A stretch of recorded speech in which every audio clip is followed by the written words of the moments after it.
because the doctors considered his injury to be not urgent because compared to other injuries they've got in the hospital, in hospitals. So they told them that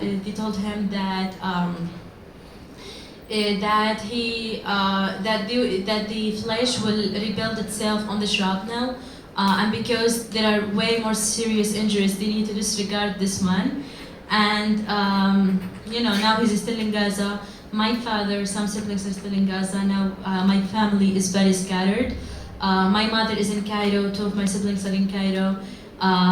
Being scattered has been something Palestinians are familiar with since 1948. It's not something that is recent, unfortunately. I have a sister in Algeria. I have a brother in the US, and now I'm here. I'm studying in the US in human rights, and I don't know when my family will ever be reunited. Gaza now is experiencing a lot of, in the West Bank it deteriorated, but now the scale is very extreme. But even before, there were escalations. I was born in the Gaza Strip. I grew up in Gaza. In 2008, I've witnessed the first Israeli attack on Gaza. There was no October 7th, and they were killing Palestinians. I've seen the Palestinian children being killed. I've seen the Palestinian women being killed, men being killed. Anyone can be killed, and I knew that I also can be killed. That it's very easy that a Palestinian gets killed. My understanding of Israel, of an Israeli, was just someone who controls and manipulates planes, warplanes in the sky, and these warplanes bomb us and kill us. And I've never seen an Israeli before. I grew up in the widest open air prison in the world. Gaza, Palestinians in Gaza, ever since I was born, were not allowed to travel to any other Palestinian areas. Even though my roots, I come from Yafa, I come from Qastina, I come from Al-Naqab area. These are, my heritage from both sides, my parents' sides. And in 1948, my father's family were kicked out from the areas they belonged to, that is Yafa and Qastina, to Gaza. In 1967, my mother's family were kicked out from Al-Naqab area to the Gaza, to Cairo. And then in 1993, they went back, not to where they belonged to, but they were allowed back to Gaza. That's how I was born in the Gaza Strip, even though before my family gets displaced to Gaza, we had no relation, in our history to the Gaza Strip. In Gaza, we had the Mediterranean Sea, and they were controlling the sea. It was very limited area that we are allowed to fish in, and if we dare, if a Palestinian fisherman dares to get close to the borders of which Israeli soldiers are 24/7. Alert and standing in there, they get shot. Palestinian fishermen working, just doing their job, they get shot if they get close to the border. So all of these restrictions made Gaza one of the places that has the worst economies. Poverty was so high in Gaza, so extreme. More than 80% of people in the Gaza Strip are, according to international reports by UNRWA and others, are more than 80% are under poverty line. So it's not that they're just poor, they're under poverty line. And it's systematic because Palestinians tend to be really very hard workers because the vast majority in the Gaza Strip have turned into workaholism and studying as ways of escaping. That is why, and it's not acknowledged unfortunately, literacy rate in Gaza is one of the highest in the world. It's 97%. Literacy rate in Gaza again is 97%. In a place where all of these restrictions, people still work, even though they're not being given salaries, their work is considered voluntary. Youth there are very financially abused. They make them work a lot, not take credit. They study, they get the grades, they make their best. They make their best to do anything. Because it's very competitive, you have to literally be strongly passionate to be able to get a job in Gaza. And when you do, it has other implications of injustices. So there were so many international NGOs in Gaza that practiced that against the Palestinian youth using our cause. So imagine this situation. We are under extreme, psychological toll. We're seeing how betrayed we are. barely given or provided our rights, that we shouldn't like even, see the norm. Naturally, we should be, given these rights, but unfortunately, they are being violated every single day. The experience of the Israeli occupation can be seen for a Palestinian on the individual level, on the personal level. In very small details, you can experience the occupation. So everything we do, there is we would see how controlled we are. For example, electricity in Gaza comes only for 8 hours. Sometimes during the day, sometimes during the night. We have to structure our studying or our house chores schedules according to electricity. When there is electricity, we can do this and that. When there isn't, we can use the time for other things. This is the norm. When it comes to 24 hours, Palestinian children will start applauding and celebrating because it's not something familiar to us. It's literally a luxury that people take for granted in countries like Brazil and the US, and even in Cairo, which is it's considered undeveloped, even though I don't like this term. But in Gaza, it's a big thing when it comes to 24 hours, and it was a few times of which that it came this way. For my whole life, electricity is only 8 hours. I still remember the schedule. It's from 2 to 10, that it comes during the day sometimes during the night. It keeps going in a cycle of which it changes between the day and the night. Water has been made very unhealthy, and there were shortages in water before the genocide, and it has been systematically made unhealthy by Israel. They were purposely ruining the water so that they cause Palestinians to die, which is literally, clearly one of their intentions.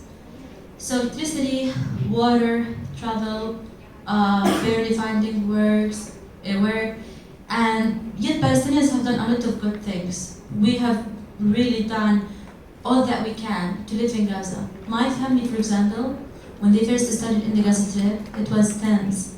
Then many of them became doctors, many of them became teachers, many of them, some of them became singers, different jobs, which takes a lot of courage and dedication and work in Gaza. And unfortunately now, after they built up houses and tried to just forget about, which we know we will never forget, but try to act as if we forgot the losses of 1948 and in 1967. We built up our houses, and now what we see is that all of what we have built up in Gaza is destroyed, totally destroyed, and we have come back again to tents. So even if a Palestinian dares to forget the pain Israel is causing and try to focus on their lives and improve and develop, there will always be something that Israel will do that will destroy all of this. Unfortunately, we Palestinians have been dehumanized by media. That when the number of Palestinians killed is not does not leave people. I have maintained a lot of attachments to Gaza because it's where I grew up, it's my home, and no one on earth can deny this or can deny my identity because if we're not Palestinians, we don't exist. So it's you can't deny our history, you can't deny who we are because we are here, we're physically here, regardless of whatsoever they say about our history. And it's clear. So 2008, 2012, 2014, 2021, 2023, these years were all intense escalations, Israeli attacks on us, of which we were being killed, and they were not invading the Gaza Strip to the ground, they were bombing us from air, So in the sky, consistent, very annoying. Sometimes it will make you unable to sleep. Sometimes it will be white noise. But after all, it's still a reminder that you are occupied. That's how Palestinian children understand the occupation very early because it's out of experience. We're living it, it's our reality. So Israel in 2007 imposed a lockdown on the Gaza Strip, of which they limited tourism. People were barely allowed in the Gaza Strip. There was like literally almost no tourism in Gaza. There was actually no tourism in Gaza.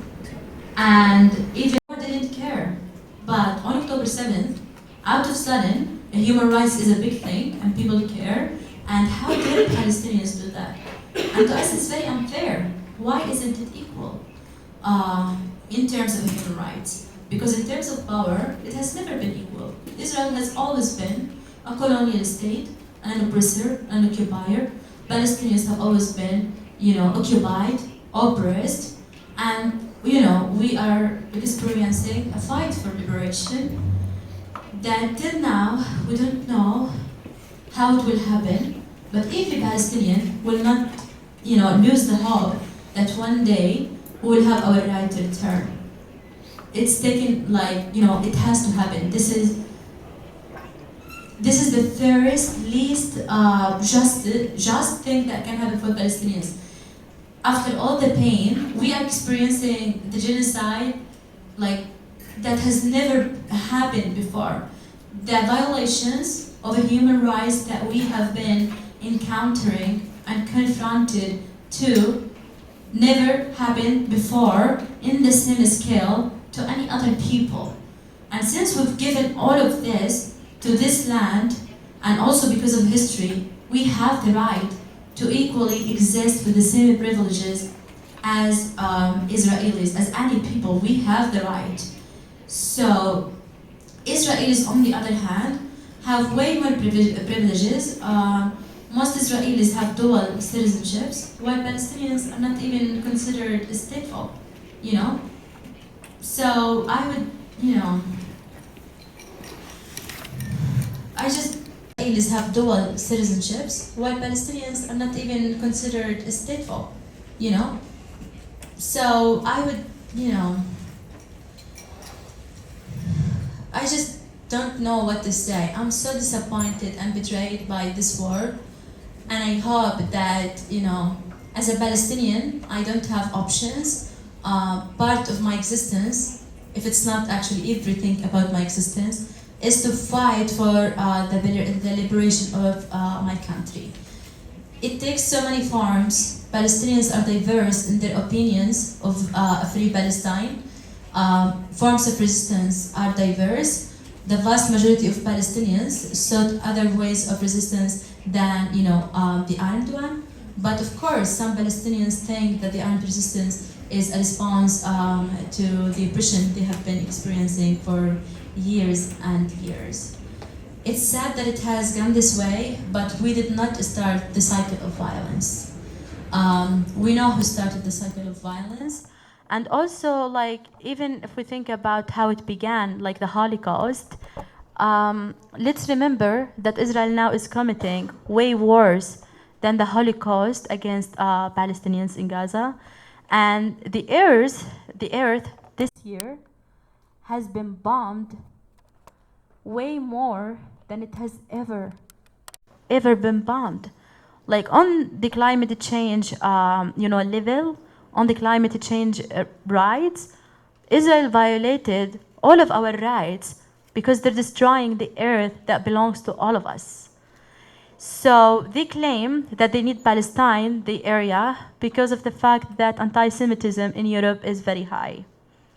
That never gives anyone, being a victim once does not give you any right to experience the violence, even in way more extreme forms against other people, and victimize yourself or dehumanize another nation just because you think you've experienced oppression for years. I believe people who have, this cycle of violence has to end, and we Palestinians and Brazilians share the experience of being occupied, and I'm certain that Brazilians understand the oppression. I don't think that anybody can understand fully what being a Palestinian means except for Palestinians, but I do believe that you guys totally understand the occupation and occupied story. and you can relate to what we are going through in a lot of ways. Out of responsibility and out of the collective, moral responsibility we have towards each other as people of this earth, one, as people of color, two, as people, and also as, people who care for their climate. We should, try our best to do anything for Palestine. Boycotting, trying to talk more about Palestine, sharing the experience, raising awareness, all of it, whatsoever form. You can take it very simple. If you're on the bus or taking a ride, talk to the people, make them know what's happening in Palestine. Because unfortunately, the mainstream media is using our narrative in a way that contributes to the powerful state of Israel, not to the truth, not to the true narrative of Palestine, of Palestinians. It's a responsibility, it's a shared responsibility. And our hope is in boycotting, because this war talks money, unfortunately. Please remember that when you drink Coca-Cola, a Palestinian children dies, gets killed, because of the money that is being sent to Israel because of you purchasing this Coca-Cola. It's a small act, but trust me, it has an impact. Let's take it, all of us, as a responsibility. Thank you.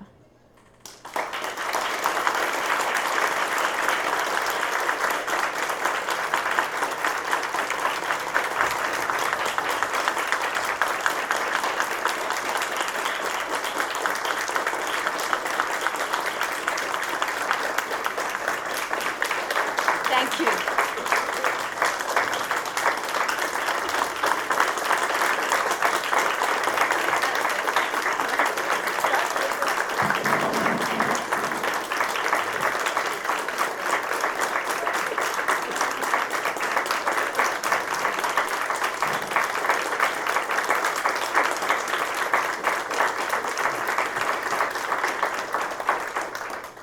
Okay, thank you very much. شكرا كتير.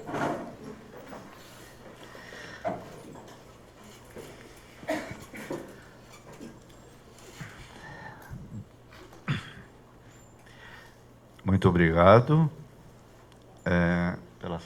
por esse relato tocante. Vou passar a palavra para a Heloísa Vilela.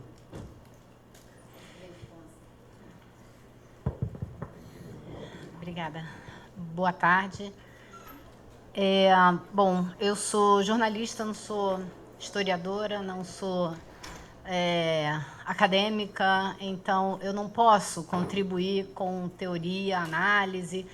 A única coisa que eu posso tentar contribuir é com depoimento. Depoimento de como jornalista, como eu vi as coisas que aconteceram nos 35 anos que eu morei nos Estados Unidos e a experiência que eu tive ao ir para a Cisjordânia logo depois que começou o conflito. Eu queria começar pegando pela sua última fala. Primeiro, te agradecendo, Shahid, por ter vindo conversar com a gente e fazer esse relato. Mas eu queria começar pela última coisa que você falou, que é a responsabilidade. É a responsabilidade que me fez vir aqui hoje, apesar de eu achar que não tem muito que contribuir, ainda mais depois de ouvir o que você disse. Mas eu acho que é a responsabilidade coletiva que nós todos temos como humanidade de usar as palavras que a gente tem, onde a gente pode ter, para falar do que está acontecendo há décadas, né, na Palestina. Então, eu queria centrar nas palavras. As palavras são essenciais e a gente tem que falar as palavras que definem realmente o que acontece, para que as pessoas entendam de verdade o que acontece. Não pode haver subterfúgio, não pode haver escamoteação no discurso. A palavra tem poder, né? A palavra faz com que as pessoas entendam a realidade. Então, eu queria começar contando para vocês que eu trabalhei na TV Globo muitos anos. A TV Globo, para você que talvez não saiba, é a maior empresa de televisão do Brasil.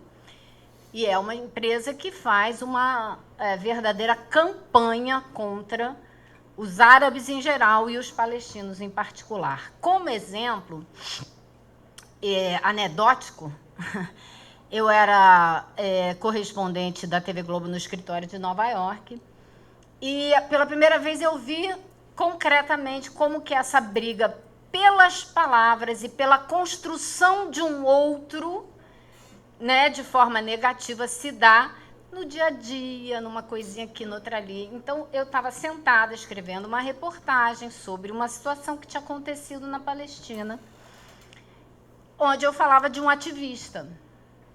Eu escrevi o meu texto, como rotineiramente acontece na TV Globo, ele foi para o editor de internacional no Rio de Janeiro, que leu, tarará, voltou, mandou trocar ativista por terrorista.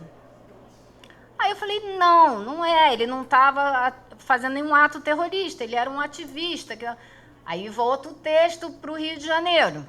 E nesse vai e vem, o texto subiu para o Ali Kamel, que era o chefão do jornalismo da TV Globo naquela época.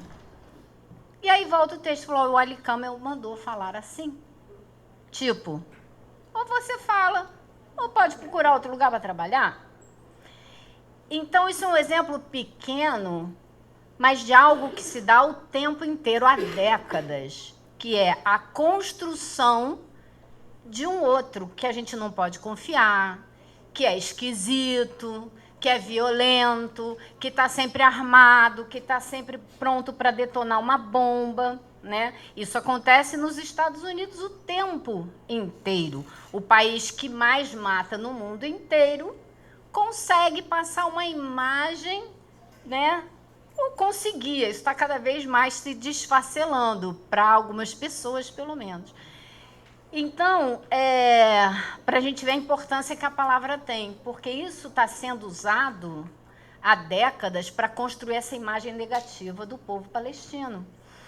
Eu estava olhando, assim, coisas interessantes que acho que a gente pode procurar. Talvez aqui eu esteja chovendo no molhado, né? Mas tem um documentário muito bom chamado Filmes Ruins Árabes Malvados. Eu não sei se vocês já ouviram falar. É um documentário de 2006 que mostra exatamente como Hollywood foi construindo essa imagem negativa dos árabes e dos palestinos, mostrando sempre como beduínos bandidos, mulheres submissas, homens violentos, sheiks sinistros, uns idiotas perdulários e por aí vai.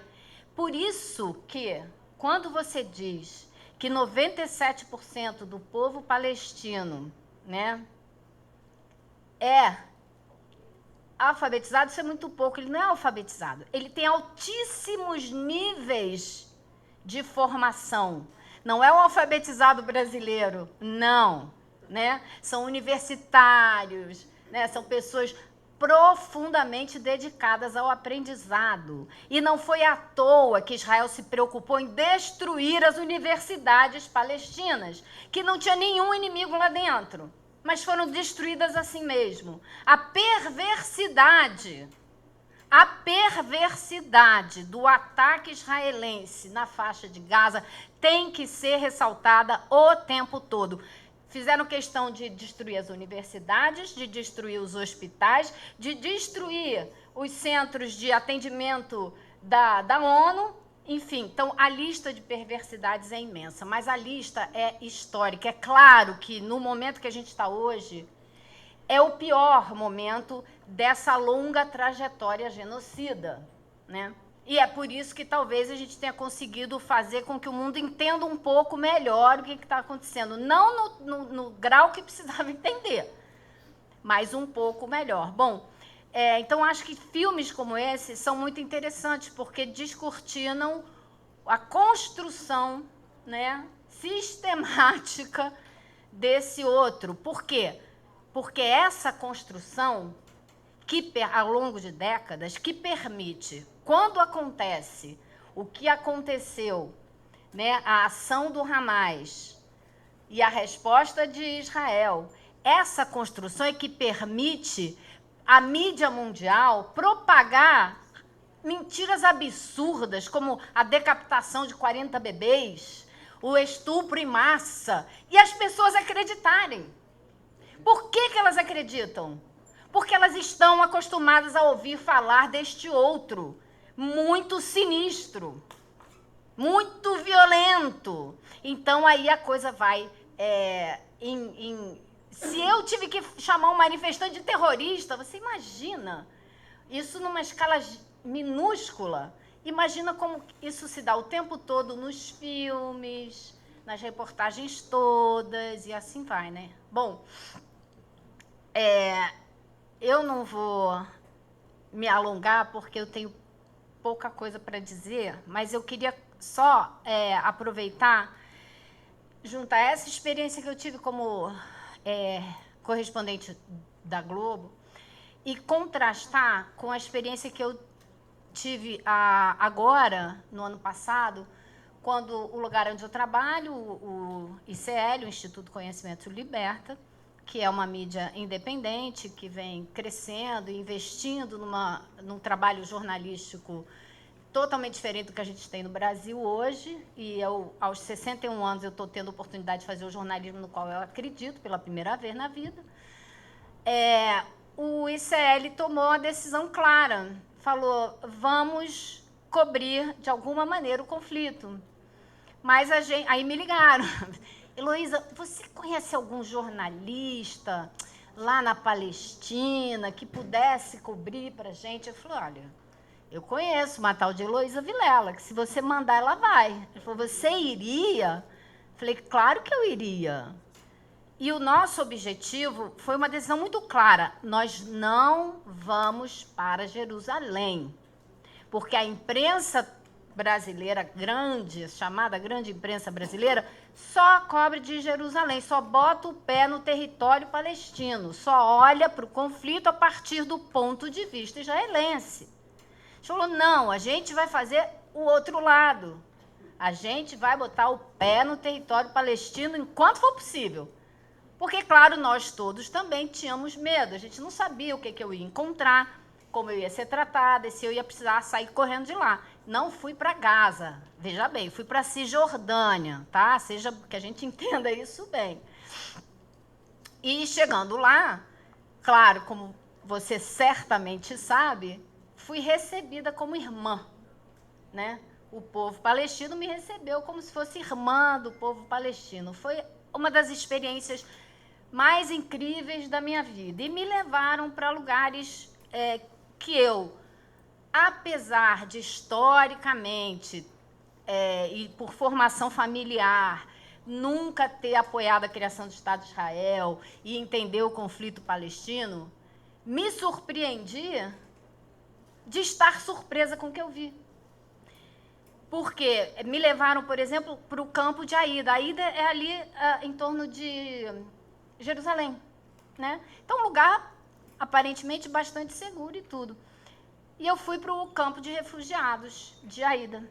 E chegando lá, o rapaz que me recebeu me levou para um prédio mais alto que tinha lá, que eu acho que tinha 3 ou 4 andares, para me mostrar o que a gente vê quando a gente chega no topo deste pequeno prédio. A gente vê um muro gigantesco que cerca todo o campo de refugiados, com torres de observação. Você falou de aviões e observação, torres de observação, posto militar, é um controle completo, né? Para até Jimmy Carter ter dito que Gaza era uma prisão a céu aberto, né? Não precisa ir muito longe, né? Então eu vi essa realidade. Tinha na entrada do campo de refugiados um portal enorme com uma chave gigantesca de metal, claro, símbolo do direito ao retorno. E depois eu fui a Jenin. Visitei a cidade de Jenin e o campo de refugiados de Jenin. Fiquei muito amiga de uma pessoa que está lá há anos, e ele me mostrou, no centro do campo do campo de refugiados de Jenin, uma estátua de um cavalo, que foi feita toda com sucata por um artista alemão, junto com crianças palestinas. Então, você vê pedaços, inclusive pedaços de ambulância, de uma ambulância que foi destruída por um míssil israelense, que matou o profissional de saúde que estava nessa ambulância. E um cavalo, eu perguntei por que o cavalo. Ah, porque o cavalo é um símbolo de liberdade, ele é altivo. Bom, tá. Poucos dias depois eu voltei para o Brasil e recebi no meu celular imagem dessas pessoas que eu conheci lá, me mostrando primeiro a chave totalmente destruída, o arco de entrada do... Isso é na Cisjordânia, no começo do conflito. Isso não é na faixa de Gaza, vou repetir. Destruíram, jogaram tudo no chão. E o cavalo, a estátua do cavalo destruído, um guindaste levando embora. Quer dizer, não basta você destruir o corpo, o espaço físico, mas você tem que destruir a subjetividade do outro. É de uma violência, realmente, um negócio inacreditável. Enfim, além de, ao longo dos anos, o Estado de Israel ter se recusado a reconhecer a legitimidade do interlocutor palestino. Quando era o Arafat, não reconheceu o Arafat como interlocutor, o Hamas também não é reconhecido, então não tem como dialogar, não tem como negociar absolutamente nada. Bom, fora isso, eu queria só dizer para vocês que, como eu trabalhei 35 anos nos Estados Unidos, eu cobri o 11 de setembro, e eu vi, logo depois do 11 de setembro, uma preocupação muito grande do governo do George Bush de se mexer para tentar arranjar uma solução qualquer para a questão daqueles caras lá, os tais dos palestinos, porque entendeu que aquilo traz terrorismo para os Estados Unidos. Osama Bin Laden deixou muito claro que esse era um dos motivos também pelos quais ele estava atacando os Estados Unidos. Mas aí, rapidamente, o lobby israelense impediu qualquer avanço nessa direção. Então, eu ouvi hoje ser dito aqui que Israel é uma arma do imperialismo. Eu acho que hoje, depois de anos de lobby eficiente, como tem mais judeu nos Estados Unidos do que no próprio Israel, hoje o Congresso dos Estados Unidos é que é uma arma do sionismo. Porque ele é que obedece a Israel e não o contrário. Isso tá. Então tem um livro muito bom que conta exatamente isso, com todos os detalhes, como que nesse período pós-11 de setembro, o lobby israelense trabalhou ativamente e conseguiu tudo o que queria nos Estados Unidos, que se chama The Israel Lobby. The Israel Lobby. São dois autores, The Israel Lobby, do John Mearsheimer. Thank you. Obrigada. E do Stephen Walt. O John é da Universidade de Chicago e o Stephen da Harvard. Então, a gente não está falando de nenhum árabe que foi lá se dedicar a estudar esse assunto. Eles têm um capítulo inteiro detalhando todo esse trabalho do lobby israelense, que eu acho assim fundamental para a gente entender. E como eu falei das palavras... Bom, e aí eu recuperei o que você falou, de apagar, de negar, né? Do som, porque também nos campos de refugiados, eles até botavam assim, uns panos, né? Porque tem drone o tempo todo, né? Tempo todo drone, eles ouvem aqueles barulhos do drone o dia inteiro e ficam lá vigiando. Bom, e para terminar, que eu não quero me alongar porque eu tenho mais para ouvir aqui do que para falar, eu queria só trazer para vocês umas frases desse livro aqui, que foi escrito por uma chilena palestina, que dá aula em Nova York, Lina Meruane. Ela escreveu esse livro, Tornar-se Palestina, onde ela faz, além de contar uma história muito bem contada, eu acho que o mais legal é porque ela faz um mergulho nas palavras. Ela se propõe a abrir as palavras e ver o que tem de significado dentro delas. É um livro minúsculo, impossível de parar de ler, e que ela vai fundo, né? Através da análise das palavras, ela vai fundo nessa história toda. Então, eu queria só ler para vocês um trechinho aqui que eu marquei, que ela diz o seguinte: volto às minhas anotações ainda com a turbulenta paz, porque ela foi discutir o que é paz, né? Porque paz, para os israelenses, na verdade, é vitória, né? Paz nenhuma, eles querem ganhar do outro, né? Com a turbulenta paz entre as mãos e folheando as páginas em busca de acordo. O que significa? Encontro essa última palavra entre os termos favoritos de Amos Oz, a quem volto pela enésima vez, porque lê-lo me obrigou a olhar certas palavras à contraluz, a enxergá-las. Discordo de sua maneira de definir os termos, mesmo não sendo nem israelense, nem judia, nem verdadeiramente palestina, só um pouco árabe, de sobrenome inverossímil, e outro pouco chilena, porém cidadã de diversos conflitos que me impõem o dever fundamental de deixar testemunho, como dizia Susan Sontag, e suficientemente inteira ainda para me permitir pensar a linguagem do conflito a contrapelo, ao invés de simplesmente aceitar premissas alheias. Enquanto escrevo, alguém me disse que não tenho direito a velas de verdade nesse enterro. Mas eu digo que há algumas velhinhas, sim. As velas que carrego acesas no sangue. As que trouxe apagadas daquela vez de Beit Jala. As que estou queimando ao retornar por escrito à Palestina, enquanto arde o terrível bombardeio de Gaza. Soprar as velas para não ver o que está acontecendo, manter silêncio, podendo dizer algo, seria tornar-me cúmplice. Eu e todos nós merecemos velas nesse enterro, que é o enterro da humanidade.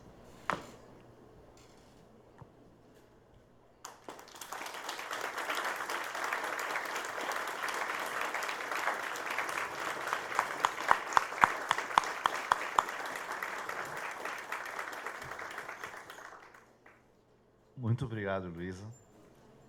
É sempre tocante ouvir confrontar as experiências e somá-las umas às outras.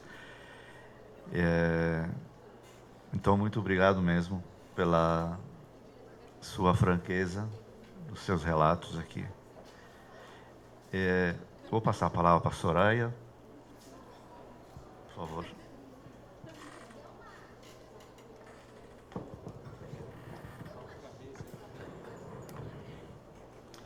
Boa tarde. Primeiro, quero saudar muito esse espaço, que é também um espaço para uma luta da humanidade, a partir do lançamento do Centro de Estudos Palestinos, aqui na USP. E tenho aqui a emoção de ter sido convidada por dois dos meus mestres, né?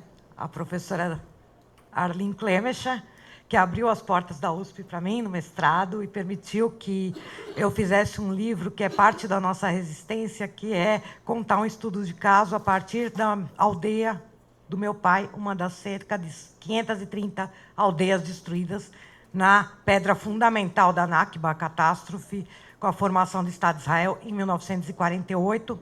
E o professor Michel Sleiman, dois dos meus queridos amigos, né, que está aqui coordenando a mesa, com quem eu defendi, que me orientou no doutorado, em que eu falei se a causa palestina, os palestinos e a Palestina já são ilustres desconhecidos em relação às mulheres, então é mais complicado, porque a história canônica não considera a história das mulheres como que merecedora de um espaço. Então, as mulheres palestinas são ainda mais invisibilizadas e todo mundo sabe que as mulheres são as maiores vítimas nessas situações de colonização, limpeza étnica, genocídio, apartheid, racismo, tudo o que vive o povo palestino. Então, eu tratei desse tema no meu doutorado, né, com o professor me orientando, o professor Michel Sleiman, que cruzando, né, a luta das mulheres palestinas num período de final do século XIX até segunda metade do século XX, em relação à literatura e à política, à literatura de resistência, porque é inseparável para os palestinos. Todos os aspectos da sua vida são parte de existir, porque resistir para o povo palestino não é uma escolha, é existência sob constante ameaça de apagamento do mapa. Então, eu fico bastante emocionada de abrirem essa oportunidade de eu estar aqui. E uma oportunidade que me lembrou um outro momento nessa trajetória, que foi durante... E eu estava pensando nisso esses dias. Teve um Fórum Social Mundial Palestina Livre, em 2012, e que me emocionou muito, porque lá nós pudemos nos encontrar enquanto irmãos e irmãs palestinos, porque eu não sei se vocês sabem, nós somos todos filhos daquela terra. Aquela terra que pulsa e cujas nossas raízes vão para além do tempo. E não podemos nos encontrar na nossa própria terra. E lá, durante o Fórum Social Mundial Palestina Livre, em 2012, a gente se abraçou. Gente de Gaza, gente da Cisjordânia, gente do território ocupado em 48, palestinos, nosso povo palestino, pessoal da diáspora como nós e do refúgio, coisa que nós não conseguimos fazer na nossa própria terra. E eu estava me lembrando disso, porque nós não conseguimos nos encontrar na nossa própria terra.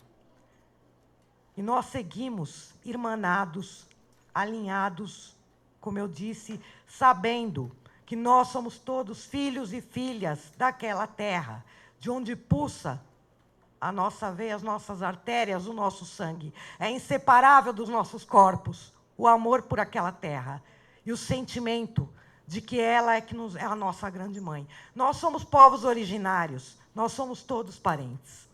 Então, quando nós vemos e acompanhamos o que o povo palestino tem feito agora, a crueldade de ter que transmitir para o mundo o seu próprio genocídio, e nem o direito ao luto ter, para poder mudar essa narrativa que a Heloísa colocou, ou acabar com a cumplicidade internacional histórica que permitiu que Israel, na contínua Nakba, e a Nakba, gente, é um processo que tem mais de 100 anos, cuja pedra fundamental nessa colonização por povoamento é 48, quando eles criaram em 78% do território histórico o Estado de Israel, legitimando um projeto de colonização por povoamento sobre os nossos corpos, os corpos palestinos e os escombros das nossas aldeias. E isto nunca parou. E nós continuamos a existir porque resistimos sob todos os aspectos da nossa vida. E, nesse sentido, estar aqui falando com vocês hoje e ecoando as nossas vozes palestinas é também sumud. Sumud é uma prática da resistência que tem origem lá no mandato britânico, que alia, que o significado seria firmeza, persistência, resiliência como resistência. Mas é uma resiliência, um estado de espírito e um movimento para a ação. Isto é sumud. Sumud é você ver os palestinos, depois de 1 milhão de oliveiras arrancadas, continuarem a plantar a sua oliveira e se agarrar na sua oliveira para não deixar que arranquem mais uma. Sumud é dizer, não vou sair da minha terra, como eu ouvi a única vez que eu pude estar na Palestina, porque as duas outras, o Estado genocida de Israel, que ocupa as nossas terras, não deixou eu entrar para abraçar a maioria da minha família, que ainda está lá dentro, na Cisjordânia. Sumud é você continuar a contar as nossas memórias, as nossas histórias, onde quer que você vá. Sumud é você dizer que o arquiteto da limpeza étnica, o primeiro-ministro de Israel, Ben-Gurion, que o seu pensamento era que os velhos morreriam e os jovens esqueceriam, estava errado. E que nós nunca vamos esquecer, porque isso é transmitido de geração para geração. O sentimento de pertencimento àquela terra que é nossa. O sentimento e a nossa identidade. Uma identidade que não é de hoje, e que a gente está falando de identidade. A nossa identidade, o nosso reconhecimento enquanto povo palestino, diferentemente do que os sionistas apresentaram nos seus muitos mitos para colonizar a nossa terra, nós não é a identidade, eles diziam palestinos não existem, e as pessoas podem transferir esses aí para outro local árabe, porque eles não têm raízes naquele local. E isto é uma mentira, dentre tantas outras, para a colonização da nossa terra, próprio dos colonizadores. Então nós temos que ser desprezados, desumanizados ou eliminados. E nós nunca esquecemos e nunca vamos esquecer. E quero contar para vocês que a Palestina tem, pelo menos, segundo o historiador palestino, Nur Massalha, ele tem um livro que é Palestina, 4.000 anos de história. A Palestina tem milhares, milênios, milhares de anos de história. E já a unidade, o reconhecimento enquanto unidade, já acontecia lá nos tempos do Império Bizantino. Século IV, As pessoas já se reconheciam enquanto parte do mesmo território. Não havia Estado-nação. Estado-nação é uma criação moderna, século XIX, mas as pessoas se reconheciam enquanto parte do território palestino e enquanto palestinas. Há escritos medievais do século X em que se fala em Ahl Falastin, povo da Palestina, povo palestino, Ard Falastin. Está lá escrito, terra da Palestina. E nós, até hoje, século XXI, ainda temos que continuar a desconstruir esses mitos criados lá na origem do movimento político sionista. Felizmente, graças à nossa resistência que não se curva, não se dobra, por uma única razão. Não quer dizer que nós não sentimos as dores, não derramamos lágrimas e não sofremos todos os dias. Mas quer dizer que entendemos que, não, como eu disse, não é uma escolha, é nossa existência. Sob constante ameaça de apagamento do mapa. E se há uma contínua Nakba, como eu coloquei para vocês, há mais de 76 anos como pedra fundamental, a partir da propaganda de guerra contra todo o povo palestino, a qual esse oligopólio midiático continua a fazer coro por razões de interesses subservientes ao imperialismo do momento, porque Israel é o enclave militar do imperialismo na região, com interesses numa região rica em petróleo, e a Palestina o coração local para a circulação de pessoas e trânsito de mercadorias, ligando a Ásia, a Europa e a África. Isso selou o nosso destino, enquanto povo sob colonização. Primeiro sobre o imperialismo britânico, agora sobre o imperialismo dos Estados Unidos, que destina bilhões de dólares todos os anos para nos matar, seja lenta ou rapidamente, como agora nós estamos vendo. Para continuar a expansão colonial. Eu falei de 48 em 67, vocês sabem, Israel ocupou os remanescentes 22% do território histórico da Palestina, Gaza, Cisjordânia, Cidade Velha de Jerusalém. Mais milhares de refugiados, Nós somos 13 milhões de palestinos no mundo. Metade fora das suas terras. 6 milhões em campos de refugiados, a um raio de 150 quilômetros da Palestina histórica. Milhares na diáspora. A outra metade é a nossa sociedade inteiramente fragmentada por essa contínua Nakba. A outra metade sob genocídio. Há mais de 400 dias em que Israel busca e se sentiu avalizado por uma cumplicidade internacional histórica, além dos bilhões de dólares do imperialismo dos Estados Unidos, as suas armas e também das potências europeias, se sentiu avalizado para buscar a sua solução final na nova fase da Nakba, buscar o extermínio do povo palestino. E há Experimento Gaza também, na outra parte, que está bastante atacada e não é de hoje, que é a Cisjordânia, numa limpeza étnica muito aprofundada, com 80% das ruas de Jenin destruídas, bombardeios em Jenin, em Turcarim, pogroms em aldeias que já despovoaram milhares de pessoas lá na Cisjordânia.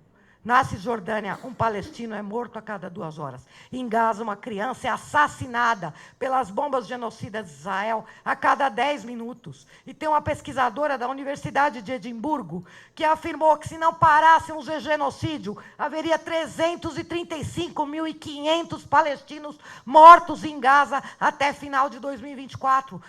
Final de 2024 está aí, às portas. 14% da população de Gaza. E genocídio é fome, é sede, é doença, é infecção, é ecocídio, é destruir todos os hospitais em Gaza, parcial ou completamente destruídos, é não ter água, a não ser água podre e contaminada. E quando das 180 mães que têm os seus filhos todos os dias na faixa de Gaza, nesta situação, precisa ter uma complicação ou precisa de cesariana, é feita sem anestesia. O aumento de abortos espontâneos foi de 300% nesse genocídio que continua. Há quanto tempo nós estamos aqui na mesa falando? 1 hora, 1 hora e meia? Quantas pessoas continuam a perder as suas vidas em Gaza enquanto nós estamos aqui? Se uma criança é assassinada a cada 10 minutos, se uma mãe é assassinada por hora em Gaza, e essas mães que têm os seus filhos nessas condições, muitas vezes trazem ao mundo, dão à luz num dia, e no dia seguinte têm que embalar o corpo morto das suas crianças. E nós precisamos parar essa situação. Sabem por quê? Porque, além de a nossa identidade ser uma identidade histórica e de resistência, de vínculo com uma terra que é nossa terra-mãe, onde quer que a gente tenha nascido, e isso nos torna um povo de 13 milhões de pessoas, fragmentado, mas com esse vínculo e esse sentimento de pertencimento com a nossa terra, eu quero dizer para vocês que a gente tem afirmado muito nas manifestações que somos todos palestinos, somos todas palestinas, porque a Palestina é o laboratório. A Palestina é onde se criam, tem se feito experimentos para vender essas tecnologias da morte testadas sobre as cobaias humanas, que Israel converte os palestinos todos os dias para promover extermínio indígena e genocídio do povo pobre e negro. Inclusive aqui no Brasil, 70% dessas tecnologias da morte são destinadas à exportação.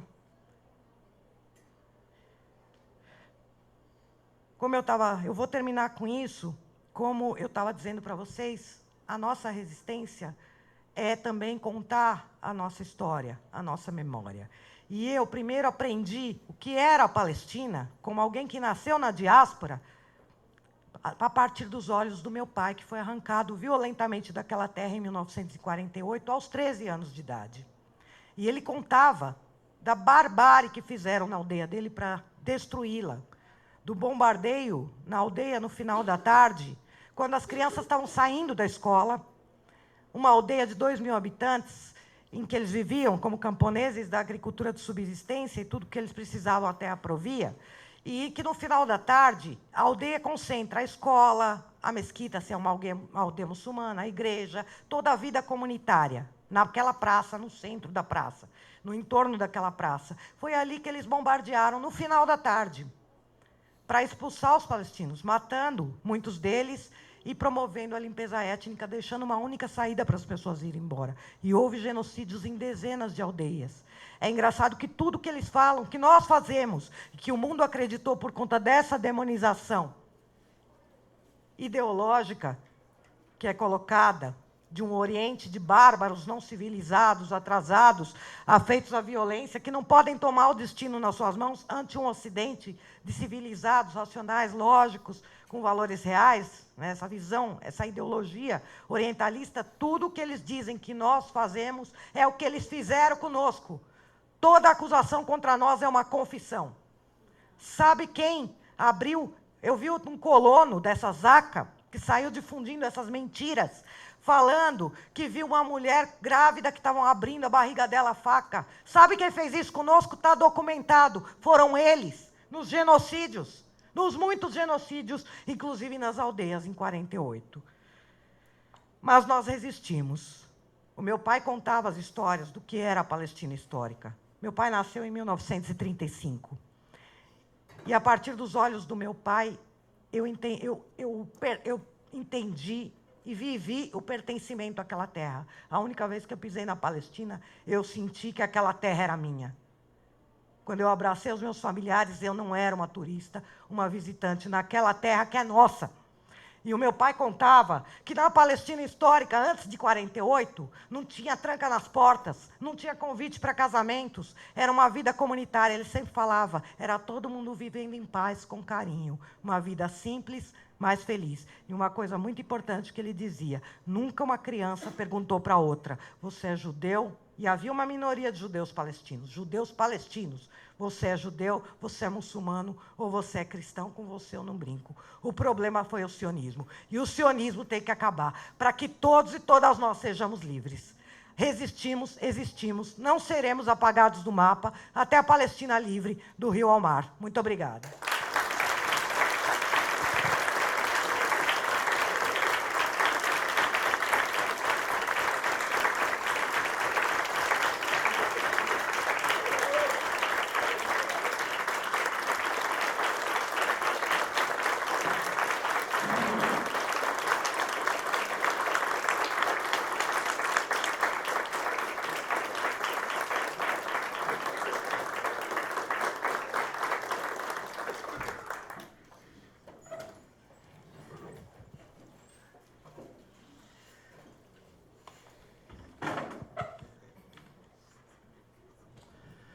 Muito obrigado, Soraya.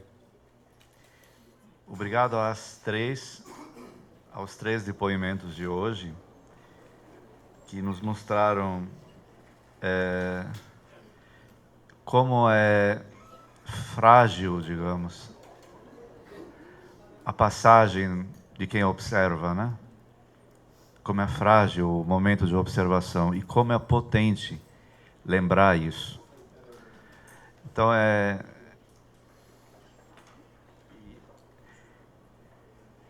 essa identidade, ela é frágil de ser percebida, mas quando ouvida, ela se torna gigante.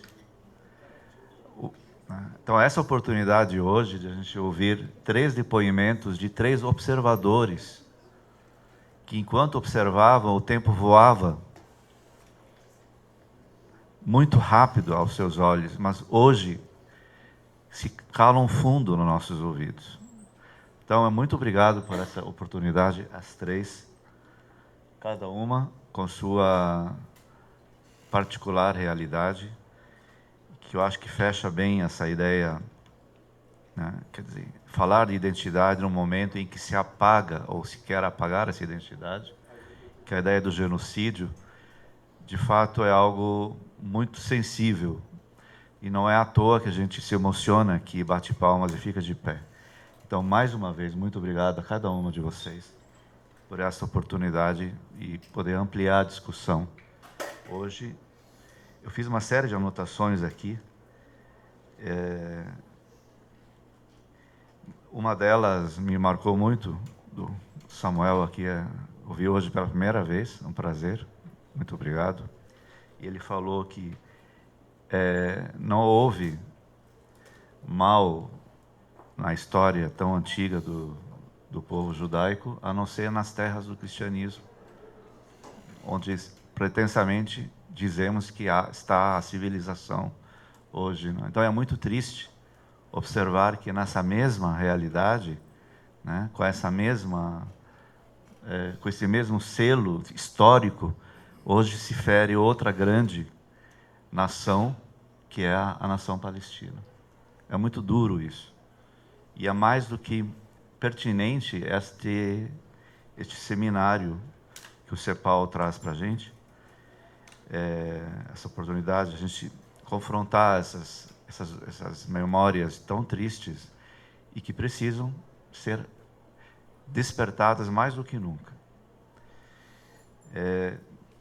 Nós temos um tempo generoso para uma conversa. Eu gostaria de abrir, quem quiser fazer suas colocações, como antes, reservar 2 minutos para que mais pessoas possam se posicionar e poder serem eventualmente respondidas, quando for o caso. Pode vir.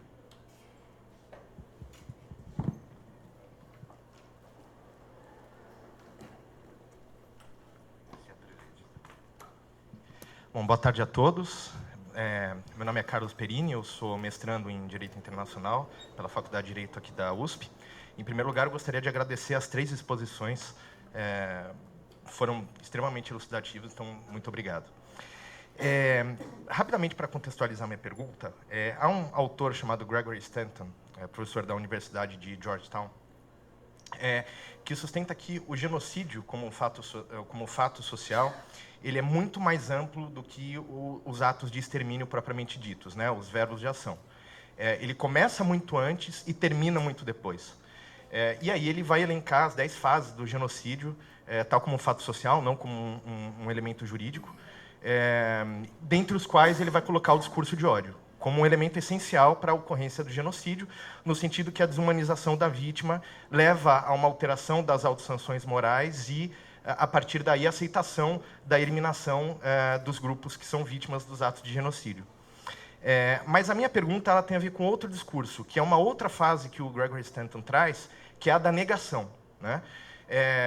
Nós estamos vendo hoje, no contexto da faixa de Gaza, que durante o curso, né, do genocídio, já há uma operacionalização do discurso de negação ao genocídio. E é um discurso que a gente consegue observar não só na narrativa de Israel, mas também nas narrativas que a gente vê sendo reproduzidas por autoridades aqui no Brasil, autoridades políticas, autoridades acadêmicas, né? E é, obviamente, um discurso que precisa ser combatido e relegado, enfim, à lata de lixo da história, de onde ele nunca devia ter saído.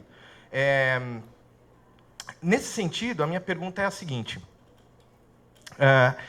Durante o curso da negação do genocídio, como é que eu poderia colocar isso? Desculpa, só esqueci o que eu estava falando.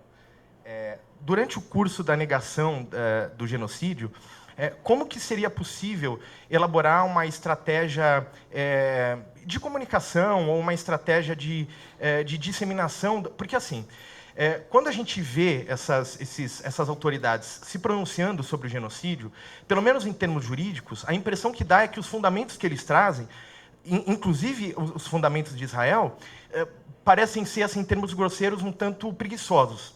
Não são argumentos que têm um lastro na realidade ou em qualquer espécie de interpretação jurídica possível no que diz respeito ao genocídio. Então, a gente vê argumentos como a gente não pode dizer que existe intenção específica porque, por se tratar de ações militares defensivas, então a intenção específica não existe, porque eles não estão sendo mortos porque são palestinos.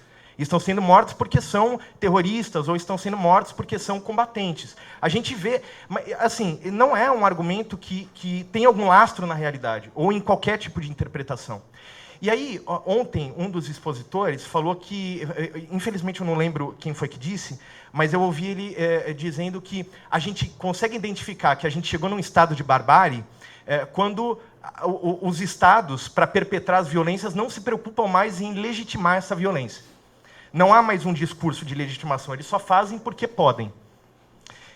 E aí a minha pergunta é, diante desses argumentos frágeis, sem nenhum tipo de lastro em interpretação jurídica, vocês acham que Israel, de fato, tem uma preocupação em legitimar os atos de genocídio, ou para vocês nós atingimos, enfim, o estado de barbárie? Muito obrigado.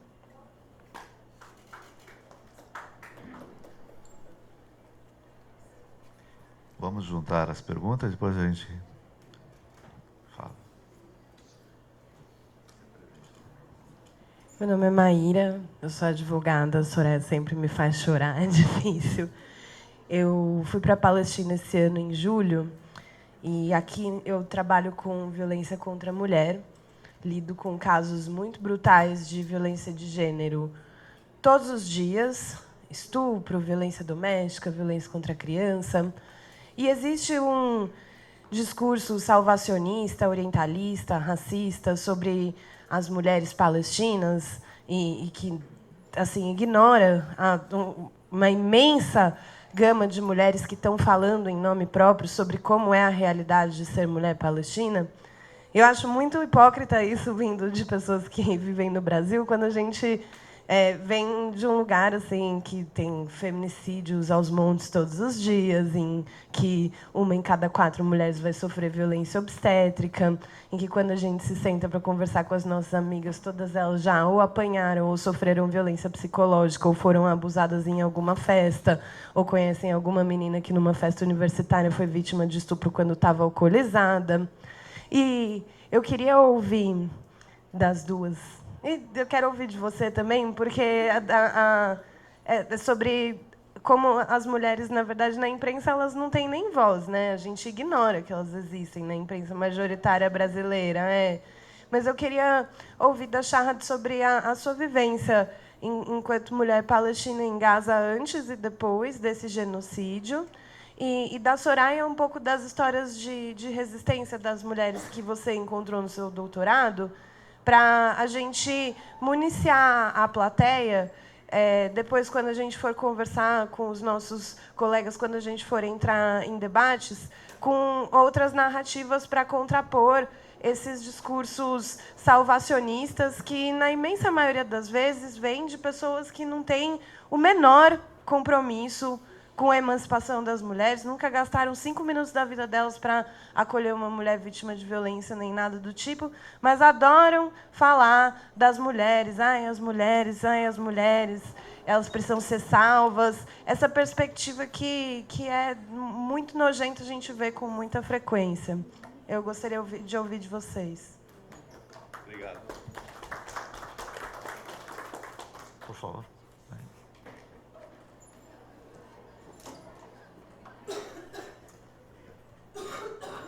Boa tarde.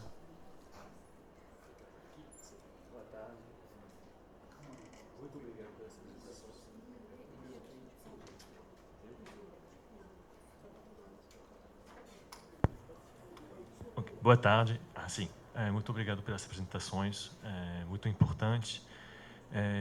Inclusive, o que você disse no final da sua apresentação, que cada acusação contra nós é uma confissão, né? Essa frase tem me fez pensar muito na fala que o Netanyahu fez na frente do Congresso americano, onde justamente ele foi ovacionado. É surreal, né? Ele foi ovacionado mais de 50 vezes em pé, e assim, o que eu quero dizer é que a minha pergunta vai ser como combater a desumanização. Porque eu acho que quando eles fazem isso, de ovacionar o Netanyahu, eles estão simplesmente repetindo para eles mesmos que nós somos do lado do bem, nós somos gente do bem e estamos combatendo bárbaros, né? Por isso eu até queria, eu decidi intervir justo depois de ouvir a palavra barbárie de alguém que fez uma pergunta.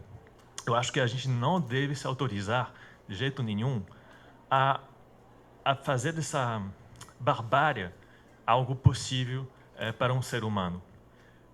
Os israelenses agora, na minha opinião, não podem ser chamados de bárbaros, porque justamente, né, fará isso é desumanizar eles e, portanto, a gente, com essa palavra de barbárie, não se deixa entender, a gente não consegue entender como que o ser humano consegue fazer tal atrocidade, né, tal genocídio. Então, acho muito importante nunca entrar nesse discurso de justamente desumanização. E eu quero saber como que vocês veem, né, a estratégia de comunicação para sair disso, porque é muito complicado quando você vê alguém que fica calado, que não quer falar porque não quer falar nada errado, não quer se informar porque não quer entrar nisso, enfim, eu acho que eu já perguntei.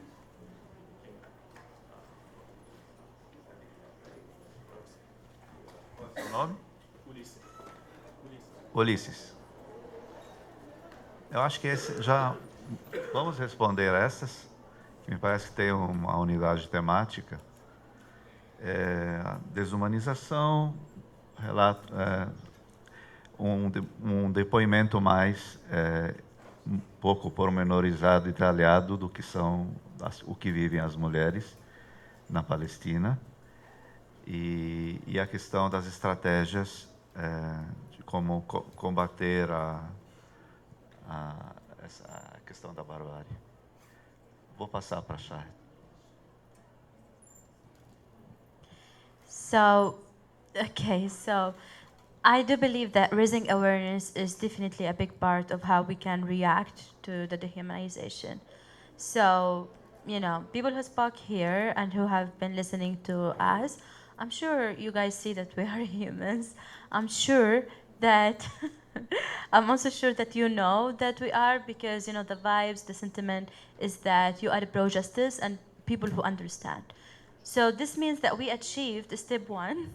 So step 2 is that you guys take this message outside, and whenever you see any farm or like when people talk of dehumanization, try to mention something about Palestinians. You know what? Don't even wait. There are so many, our music is incredible. Our culture is amazing. Our cuisine is, very, very, yes, yeah. Our food is very delicious. And in fact, we share a lot of our cuisine with you, and also like how we socialize and all these kind of things. You can say that, oh my God, I met a Palestinian and we share a lot, or I've watched a Palestinian movie. They've got, you know, culture. I've listened to this Palestinian song. Muhammad Assaf has so many beautiful songs. He's from Gaza. Not only Muhammad Assaf, on the international scale, Ilana, who's like a Chilean Palestinian. Amazing, wonderful songs, you know. You can talk about these people. She was brought up in Nasr in Palestine. Not only Ilyana, Saint Levant, he is also getting very famous on the international scale. And, you know, like, he's amazing. The music that he's been sharing is wonderful, the songs. Also, Dana Salah, Palestinian Jordanian, her songs represent our culture. One of her songs I use a lot because it's, and I share it with so many people, it shares the Palestinian story through music. There are so many videos like that. You know, use your social media for that. You know, that's a... Yes, not only singing, poetry, literature. There are a lot of things that you guys can, you know, share. Not only on social media, in real life, if you did an initiative. You know, I've heard today that you've actually, some of you discussed the Little Lantern for Ghassan Kanafani, and that you know some Palestinian, you know, intellectuals. So do events or like initiatives of which you share a book or a story from, you know, Palestinian story from our culture, and, you know, try to talk about it and end up with a discussion with the people. That you don't really need to say, I'm dehumanizing, humanizing the dehumanized Palestinians. You just share it, and the thought will, you know, will come to people. They will think about it like, if these people have this culture, this music, this food, how come that, you know, they are, you know, the image that the stereotype that the media is trying to broadcast. And even, I do this a lot, and I think it's a very smart idea. After you do a cultural thing, you know, look up the similarities between our culture and yours, and do an event on that, something international or even like local, but like say that, oh guys, Palestinians, Levant people, the Sham people have these things, you know, in common with us, which is very interesting. They talk a lot like us. Honestly, you guys talk a lot the way we do, which is really like interesting. And like they are very social, these kind of things. We look like each other. Like even in the US or in Spain, when I was in Spain, they were telling me that I look Latina, and to me, you know, I understood that you and I and my people are similar in a lot of ways. So it's interesting to highlight the similarities and end up with the question that those people are going through an experience now at the moment that we, Brazilians, have gone through, of which they are being occupied, we have been occupied, and the media is unfortunately dehumanizing them. So connect with them on the personal level, make them understand Palestinians that way. To me, that's the way of resistance that I will use. But I trust that, and I'm confident you are smart enough to come up with the creative and new ways. You are like college students. Of course, you've got ideas. So that's for the dehumanization. For women, so one of the things that I've noticed during this genocide is that there is that intention to separate the Palestinian men from the suffering and struggle. So I would say that the Palestinian men also go through violations. Rape has been, Palestinian men, women, and children have been raped. It's not only women. And it's sad, it's reality, but it happened. You know, all of them. So definitely women and children are weaker, and they experience things in like, you know, harder ways, but we all have been detained, you know, in a collective manner, in mass. Unfortunately, all of the accusations that they've claimed, they've done to us. So actually, I would ask you to look up Welcome to Hell. This is a report, a human rights report by an Israeli human rights organization called B'Tselem. When you look it up, don't just say Welcome to Hell because it's not going to show up. Say Welcome to Hell on Gaza, or like Welcome to Hell Gaza, Palestine, to make it show up. This report, it shows what happened, eyewitnesses of Palestinian detainees who were taken during the genocide from Gaza and then released. Terrible stories of mistreatment. Really terrible, terrible stories. One of the things that I've heard through interviewing some people is that they make Palestinians from Gaza wear specific clothes different from other detainees. And I think it's orange, and it means that Israeli soldiers are literally allowed to do anything to them. So like even in the treatment, they are practicing apartheid, racism. Like, okay, people of Gaza do anything to them, regardless of whatsoever.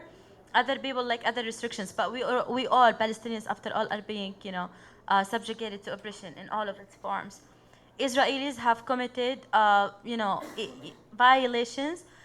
They've violated every single basic human rights of Palestinians. It's that intense, So again, women have experienced displacements the way that men have been experiencing displacements, the way that, children have been experiencing displacements. Personal hygiene is not there in Gaza. They barely can find anything to, be clean. I experienced this on a personal level when I was in Gaza. There were days that unfortunately, we could not have shower, and, unfortunately, it was dirty days, honestly. And we didn't find the things that we needed. We know it's not us. We know that, like, when these resources are there, we manage. We are always, we take care of our personal hygiene. So unfortunately, during the genocide, we had to manage it through other ways. And it was, like, really very intense experience, very annoying, because they're making you becoming something that you're not. Water was barely accessible, and this means that people will smell, It means that people will, get diseases. They're being made, put in a situation where, it's not only unhealthy. Most of the products that were allowed in Gaza, they ate, is canned food. And canned food is very unhealthy, It's really very unhealthy. And it's not only the unhealthiness, but the limited resources of this, like of the food, of the water, of aid delivered in Gaza. Palestinians in Gaza have been killed literally in all forms of death. One of them is a creative one, is by making the aid fall on us. That's very, very humiliating. Like, feeding us while killing us is not the solution. Delivering aid to Gaza, actually acting as if you deliver aid, because it's like very limited, is that so you claim that you deliver aid, but in fact you're not delivering aid. In fact, what you're doing is that you're just using this, as a scene in the news. You're doing something for Palestinians in Gaza, but in fact you're not doing anything. There are Palestinians who died out of hunger. There are Palestinians who died out of the bombing. All forms of of killing. All forms of killing. I remember in Gaza most of the time I was sick, because even though I have a strong immunity, every time I developed the flu and then I got treated, I would be infected again because other people keep getting infected. So all the time during the genocide, I had no time of which I was healthy. I started to recover. In Cairo, 5 months, it was not like full recovery. I will never fully recover from Gaza. Not from Gaza. Gaza's not the problem. I will never recover from the occupation because it's still in there. And even if it goes, the generational trauma of Palestinians is not spoken of, even though it's ironic that they speak of the Israeli and Jewish people traumas. Our trauma is not spoken of, and what this experience has left me with is a lot of intense feelings and a lot of work that I have to do. But I'm very privileged compared to other Palestinians in Gaza, that now I can take care of myself. And I have a shower, I eat, I do everything that I want, and I feel guilty about it, but this is life. One of the forms that I experienced as a result of escaping Gaza is guilt, and also denial and disconnecting with what's happening in Gaza. I barely see the news and I feel guilty about that. And I try my best not to see any videos of my people being killed or like any mistreatment. And I feel bad about it, but I'm doing this because I know at the moment if I keep myself involved, I will really go insane. Thank you.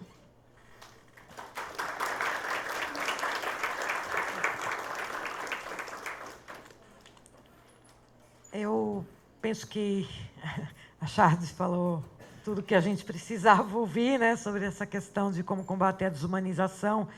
Eu vou fazer um comentário bem rapidinho sobre isso, que quando você vai para a Palestina, o que você mais escuta é conte ao mundo o que viu, porque a comunidade internacional nos abandonou. Esse sentimento de abandono a gente precisa combater ecoando as vozes palestinas. Então, é o que ela disse aqui, né? Vocês estão ouvindo? Leva para as pessoas o que vocês estão ouvindo, né? Que vocês ouviram, que vocês viram, que a gente... Né? É lógico que aqui não precisa dizer isso, né? Mas para outras pessoas precisa. Olha, não são diferentes, são pessoas como nós, né? Então, porque tem essa construção. Então, acho que é importante isso e é importante que a gente compreenda essa ideia que eu coloquei, né, de que é um laboratório para depois nos oprimir, nos explorar. O escritor palestino, Ghassan Kanafani, aliás, a Charto falou da nossa literatura, né, a literatura de resistência, da Baum-Kalman. Aqui na frente está maravilhoso, né, com a editora Tabla, trazendo vários livros. Super recomendo. Tem o nosso poeta Mahmoud Darwish, tem o Ghassan Kanafani, e a gente tem muitas escritoras também de todo esse período, as poetas de Gaza, né, como parte dessa história também. E então a gente compreender, né, e elevar essa consciência, né, como trazer essa história, esse conhecimento, buscar se aprofundar nas nossas memórias, nas nossas histórias, conhecer a gente de fato, entender depois o que o Kanafani dizia, nos ensinou, deixou como legado, que a causa palestina não é apenas a causa dos palestinos. Ela é a causa dos revolucionários oprimidos e explorados na nossa era. Ela é a síntese das lutas justas contra a opressão e exploração em qualquer parte do mundo. E acho que essa compreensão é que a gente tem que levar para trazer como central o chamado do povo palestino de BDS, boicote, desinvestimento e sanções a Israel aos moldes da campanha que ajudou a pôr fim ao regime de apartheid na África do Sul nos anos 90. E isso requer que a gente isole internacionalmente o Estado genocida de Israel para parar esse genocídio. Nós temos que aprofundar esse isolamento internacional. Embargo militar, parar de mandar petróleo a partir do Brasil para abastecer tanques para o genocídio e lutar pela ruptura de relações econômicas, militares e diplomáticas com o Estado de Israel. Então, acho que basicamente é isso que eu queria trazer para vocês, né? Rapidinho sobre a história da resistência das mulheres, o protagonismo das mulheres. Tá. Como a gente está com pouco tempo, né? O Michel deu aqui a dica, né? Que fica recomendada a minha tese, que está no banco de teses da USP, né? Que trata desse tema. Tá no prelo já está no prelo. Já está no prelo, né? É o próximo livro aí, né? Com, inclusive, a apresentação maravilhosa aqui do Michel, da Muna, que estava na minha banca, né? E ali tem toda essa história desse protagonismo, né, das mulheres, que é histórico. As mulheres têm um protagonismo histórico na resistência palestina, sob todos os meios, inclusive na literatura, na poesia, em todos os campos e atividades. Quando teve que pegar em arma, pegou em arma. Porque eu vou dizer uma coisa para vocês, viu? O colonizador é muito brutal e muito violento. Qual é a luta anticolonial que é bonito nos livros, né, de história? Os argelinos derrotaram na luta anticolonial a França, né? Mas o colonizador é muito brutal, muito violento, e a gente não pode confundir o direito à resistência com a violência do colonizador. Na luta anticolonial também, muitas vezes, o caminho é a violência, justamente porque é muito brutal a colonização. Então, basicamente, é isso, né? E vamos apagar de vez essa ideia, né, de civilização contra a barbárie que plantaram nas cabeças das pessoas. Eu sempre brinco, se isso é civilização, vamos ficar com a barbárie. Obrigada.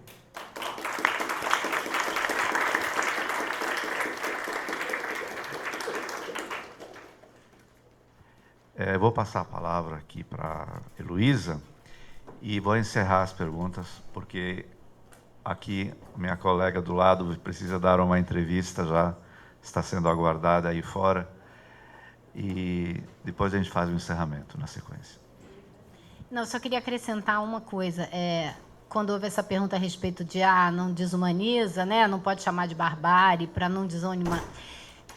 Sinto muito. A palavra tem que ser respeitada, a gente tem que falar as coisas como elas são. Da mesma maneira que eu jamais vou me referir ao que aconteceu nos porões da ditadura militar brasileira como violência apenas, não, foi uma barbárie. O que acontece em Gaza é barbárie, não tem outro nome. Então, não foi bem isso que você quis dizer? Ok. Então, isso é uma coisa. A outra coisa eu acho que os palestinos fazem uma coisa muito incrível, né? Eles estão sempre tentando conectar no nível humano com as coisas maravilhosas que eles fazem, da culinária, do cinema, da literatura maravilhosa, da poesia. Eu acho isso sensacional. Eu fiz grupo de leitura, li vários livros palestinos no meu grupo de leitura. Aí você vê como as pessoas se surpreendem, né, com a literatura palestina, que não conhecem, não conhecemos mesmo, a gente não conhece nada, então a gente precisa conhecer. Mas eu acho que a gente também precisa falar do que está acontecendo, da barbárie que acontece, da violência, como você falou, dos estupros dentro das cadeias, dos homens, né? A gente tem que levar essa história para todo mundo conhecer também, porque a gente tem que fazer o contraponto para essa imagem construída ao longo de décadas de que o violento, o perigoso, né, o esquisito, o outro é o palestino. Só queria acrescentar isso. Obrigada. Obrigado, Luísa. Gente, vou agradecer aqui a presença de todos, todas. Muito obrigado. Sei que há ainda questões, vocês vão poder conversar depois, mas a gente tem que terminar por uma questão de... Inicia-se em meia hora a última mesa da noite, que pode ser longa. Deixo em aberto aqui para, se quiserem dar uma palavra final, por favor. Uma palavra final para encerrar. Is definitely what you said. Share more about our culture. Look up a Palestinian recipe, do it. I'm sure you're gonna find that it's very similar to yours. And not only food, culture, everything. There are many ideas. Go creative. Speak more about Gaza. Speak up, and that's it.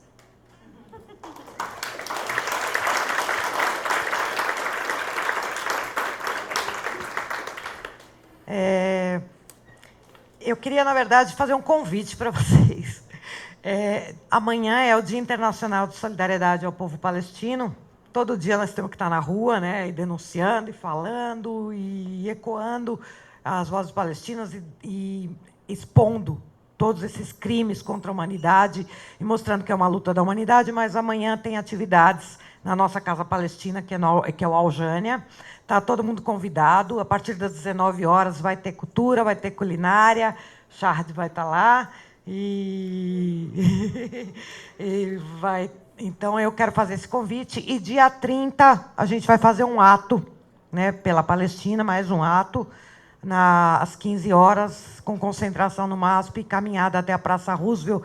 E é muito importante a gente mandar a solidariedade e fortalecer a mobilização e os atos, né, para cessar essa barbárie desse genocídio, esse crime contra a humanidade. Então, esses dois convites, e eu gosto sempre de... Eu aprendi com meu pai era uma pessoa que recebia os árabes, os palestinos que iam lá encontrar com ele com poesia.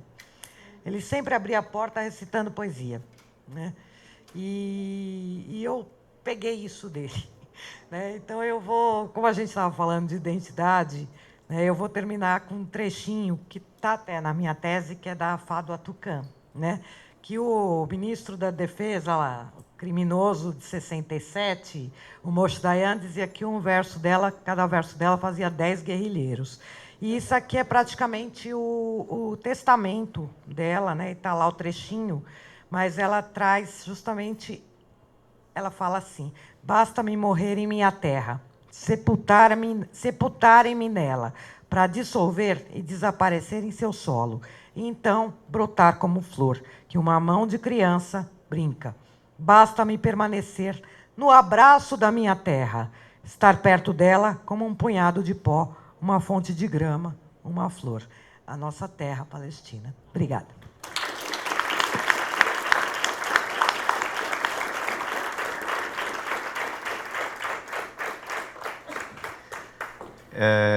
Então, muito obrigado. Aqui foi falado hoje que a cada 10 minutos morre uma criança em Gaza. Então, esta tarde, infelizmente, 24 delas se foram não mortas, elas foram mártires. Mártir. Tá? E o mártir sobrevive. Muito obrigado.